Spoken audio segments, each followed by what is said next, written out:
Hi. హైదరాబాద్‌లో అయితే చాలా పెట్రోల్ బంకుల దగ్గర అయితే బారులు తిరుగుతున్నాయండి వెహికల్స్ అయితే.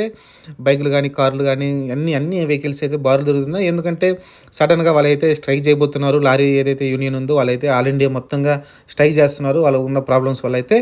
దీని మూలంగా అయితే ఏదైతే ట్రక్స్ ఉన్నాయో, లారీస్ ఉన్నాయో అవే ట్రాన్స్‌పోర్ట్ కాబట్టి అంతలక్కడికి డీజిల్ గానీ, పెట్రోల్ గానీ తీసుకెళ్ళే ట్రాన్స్‌పోర్ట్ అవే తీసుకెళ్తాయి కాబట్టి అదైతే అయిపోయింది. నిన్నటి సాయంత్రం నుంచి అయితే చాలా బారులు తీరిపోయారు. చాలా జనాలైతే చాలా డీజిల్ కోసం, పెట్రోల్ కోసం అయితే ఎగబడ్డారు పెట్రోల్ బంకుల మధ్య. అలానే ట్రాఫిక్ జామ్ ఆటోమేటిక్‌గా పెరిగింది. మీరు పెట్రోల్ కొట్టించుకోవాలంటే మటుకు నాకు తెలిసి మీరు సిటీలో కాకుండా సిటీ ఔట్‌స్కట్‌కి వెళ్ళండి. మీకైతే ఈజీగా పెట్రోల్ దొరికిద్ది.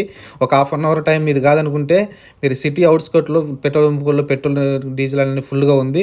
మీరు ఔట్‌స్కట్‌లో అయితే వెళ్ళండి. సిటీలో అయితే చాలా ట్రాఫిక్ జామ్‌లు అయిపోతున్నాయి. ఒక హాఫ్ అన్ అవర్ మీది కాదనుకుంటే మటుకు ఔట్‌స్కట్‌లో అయితే అంత రష్‌గా లేదు. ఉన్నాయి కానీ వెహికల్స్ బయట కానీ తక్కువ రష్ ఉంది. అక్కడైతే మరీ దారుణంగా మొత్తం పెట్రోల్ బంక్ నిండా